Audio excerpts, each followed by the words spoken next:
40 வயசுக்கு அப்புறம் சாப்பாட்டில் உப்பு சர்க்கரை எல்லாம் குறைச்சிக்கணும்னு சொல்லுவாங்க. அதை எல்லாரும் அவ்வளோ ஸ்ட்ரிக்டாக ஃபாலோ பண்ணுறோமான்றது தெரியாது. சில பேர் குறைச்சிக்கிறது உண்டு, சில பேர் குறைச்சிக்கிறது கிடையாது. ஆனால் 40 வயசுக்கு அப்புறம் யாருமே சொல்லாமல் நாம் ஒரு விஷயத்தை குறைச்சிக்கிறோம் அப்படின்னா அது நம்ம அப்பா அம்மாவோட நம்ம பேசுகிறத தான் குறைச்சிக்கிறோம். அது ஏன் தெரியலங்க. ஏதாவது கேட்டால் பதில் சொல்கிறது உண்டு. அப்பா அம்மா அவங்க பாட்டுக்கு அவங்க உலகத்தில் இருக்காங்க, அவங்க இடத்துல இருக்காங்க, நாங்கள் அவ்வளோவா பேசிக்கிறது இல்லை, என்னன்னு வச்சுக்கிறோம் அப்படின்னு நிறைய வீடுகளில் சொல்வது உண்டு. 40 வயசுக்கே போக வேண்டாம், 18 19 வயசு இருக்கிற பசங்க அப்பாவோட பேசுகிறதே வாரத்துக்கு ஒரு தடவை பேசினா ரொம்ப பெரிய விஷயம். அம்மாவோட அந்த மாதிரி பசங்க பேசாமல் இருக்கும்போது அம்மா அதை ரொம்ப சாதாரணமாக எடுத்துக்கிறது. என்ன இப்போ உனக்கு இஷ்டம் இருந்தால் பேசுகிற, இல்லைன்னா பேசாட்டி போ அப்படின்னு அம்மா அவளுடைய வேலையை செய்வாள். ஆமாம், ஒன்றும் தெரியாமல் தான் அவங்களெல்லாம் பெற்று வளர்த்து ஆளாக்கினோமா நாங்கள் அப்படின்னு சாதாரணமாக எடுத்துக்க முடியும் அம்மாவால். அப்பாவால் அப்படி எடுத்துக்க முடியாது. எல்லாத்துக்கும் குழந்தைகள் தன்னை சார்ந்திருந்த அப்பான்னு இருந்த குழந்தைகளுக்கு இப்போ நம்ம வேண்டாதவங்களா போயிட்டோமோ, வேண்டாத ஒரு ஆளாக போயிட்டணும், பாரமாக போயிட்டணுங்கிற ஒரு விஷயம் அப்பாவின் மனதை கொஞ்சம் அழுத்தும். ஒரு காலத்தில் எல்லாமுமா இருந்த அப்பா, இப்போ பொருட்களை தான் நாம் எக்ஸ்பைரி லைஃப் வச்சு பார்ப்போம், அதோட ஷெல்ஃப் லைஃப் முடிஞ்சு போச்சுங்க அப்படின்னு சொல்லுவோம். அல்லது சில விஷயங்கள் ஒரு காலகட்டத்தில் ரொம்ப ட்ரெண்டிங்காக இருக்கிற விஷயங்கள் கொஞ்சம் காலத்துக்கு அப்புறம் இது அவுடேட்டட் ஆயிடுச்சுங்க அப்படின்னு நம்ம சொல்கிறது உண்டு. அப்பாவையும் அம்மாவையும் அப்படி பார்க்க ஆரம்பிச்சிட்டோன்னா அது அவங்களால தாங்க முடியாது. குறிப்பாக அப்பாவால் அதை தாங்கவே முடியாது. ஒரு காலத்தில் எல்லாமுமா இருந்த அப்பா, தன்னோட தொடை இடுக்கில் உட்காந்து வச்சுக்கிட்டு நமக்கு சைக்கிள் சொல்லி கொடுத்தப்பா, தன்னை சைக்கிளில் கூட்டிகிட்டு போனப்பா, ஸ்கூலுக்கு சைக்கிள் வாங்கி கொடுப்பா, நான் சைக்கிளில் போகிறேன் அப்படின்னு சொல்லும்போது நமக்காக வாங்கி கொடுத்துட்டு நம்ம பின்னாடியே வருவார் வண்டியில், கரெக்டாக டிராஃபிக்கில் புள்ள பயப்படாமல் போகுதான்னு பார்த்தப்பா. மேக்ஸ் டியூஷன் 2 மணி நேரம் அப்படின்னு வச்சுக்கோங்களேன். அது இப்போ விடிகார்த்தாலையாக இருந்தாலும் சரி, சாயந்தரமாக இருந்தாலும் சரி, நம்மளை கொண்டு விட்டுட்டு டியூஷன் முடிகிற வரைக்கும் வாசலில் உட்காந்து நம்மளை வீட்டுக்கு கூட்டிகிட்டு வர அப்பா. அப்போ எல்லாமுமாக இருந்தவர் நம்ம அப்பா தான். மீனில் முள் தொண்டையில் குத்தாமல் எப்படி சாப்பிடணும், முள்ளை எப்படி எடுத்துகிட்டு சாப்பிடணுன்றதையும் சொல்லி கொடுத்த அப்பா அவர்.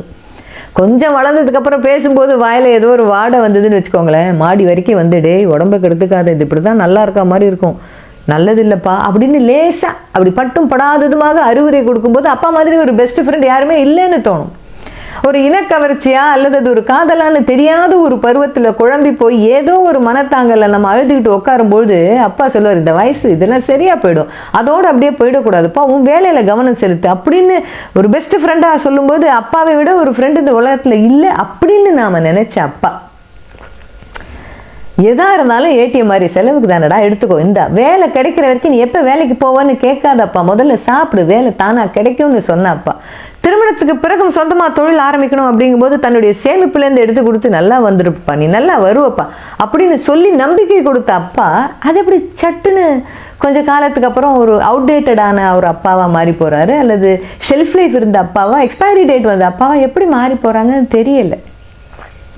நாம உலகத்தை பார்க்க ஆரம்பிச்சதுக்கப்புறம், அவங்க தோல்லேருந்து இறங்கி நாம உலகத்தை பார்க்க ஆரம்பிச்சதுக்கப்புறம், 4 ஊரை போய் பார்த்ததுக்கப்புறம், கொஞ்சம் 4 காசு நிறைய சம்பாதிக்க ஆரம்பிச்சதுக்கப்புறம் நம்மளுடைய வேகமான இந்த ஓட்டத்துக்கும் நம்மளுடைய இந்த பரபரப்பான இந்த வாழ்க்கை முறைக்கும் கொஞ்சம் அப்பாவால் வர முடியாது, அவர் பின்தங்கி இருப்பதாக தோன்றும்.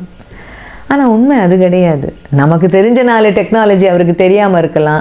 ஒரு இன்ஸ்டாவோ ட்விட்டரோ அதில் ட்வீட் போட தெரியாத ஒரு அப்பாவாக இருக்கலாம், அல்லது சோஷியல் மீடியாவை சரியாக கையாள கூட தெரியாத அப்பாவாக இருக்கலாம், பட்டன் ஃபோனே போதும்ப்பான்னு சொல்லக்கூடிய அப்பாவாக கூட இருக்கலாம். ஆனால் வாழ்க்கையில் அர்த்தமுள்ள நிறைய விஷயங்களுக்கான கையேடு எங்கே இருக்குன்னா அது அப்பா கிட்ட தான் இருக்குது. தீர்வு எங்கே இருக்குதுன்னு சொன்னால் அது நம்ம அப்பா கிட்ட தான் இருக்குது. அப்பா அம்மா இருவரிடமே இருக்குது. அதை நாம் உணர்வதே கிடையாது. எப்போ உணர்வோம் தெரியுமா? நம்ம பசங்க நம்மளை உனக்கு எதுவும் தெரியாதுப்பா அப்படின்னு சொல்லும்போது, உனக்கு எதுவும் தெரியாதுமான்னு சொல்லும்போது தான் அதை 3/4 பேர் உணர்வோம். அப்போ கூட எல்லாருமே உணர்வது கிடையாது. நூலகங்கள் எப்பொழுதுமே சத்தம் போடுவதே கிடையாது. அந்த மாதிரி தான் நம்மளுடைய அப்பாவும் அம்மாவும். நமக்கு தேவையானதை நாமத்தான் அந்த நூலகத்துக்கிட்ட போய் எடுத்துக்கணும் ஒழிய அது நம்மை தேடி வராது. அதே மாதிரி தான் ஒரு வயசுக்கு அப்புறமா அப்பாவும் அம்மாவும் பேசினா பேசலாம், அப்படி இருக்கக்கூடாது. அவங்க காலத்துக்கு அப்புறம் இன்னும் கொஞ்சம் அப்பாவோட நல்லா பேசியிருக்கணும், இன்னும் கொஞ்சம் அப்பாவை கொஞ்சம் நல்லா பார்த்துக்கிட்டு இருக்கலாமோ அப்படிங்கிற குற்ற உணர்விலிருந்து நாம் தப்பிக்கணும் அப்படின்னு சொன்னாக்க, என்ன தெரிஞ்சாலும் எது தெரியாட்டாலும் இந்த உலகத்தை நமக்கு வருவதற்கான ஒரு காரணம் என்னென்னா அப்பாவும் அம்மாவும் இல்லைன்னா இந்த உலகத்தையே நம்மளால் பார்த்துருக்க முடியாது இல்லையா? அவர்களோடு அன்றாடம் ஒரு வார்த்தையாவது பேசுவதை பழக்கமாக்கி கொள்ளுங்கள். இது இப்போ உலகம் எங்கேயே போயிட்டு இருக்கு, இது ஒரு விஷயமா அப்படின்னு தோணும். இதுதான் அடிப்படை.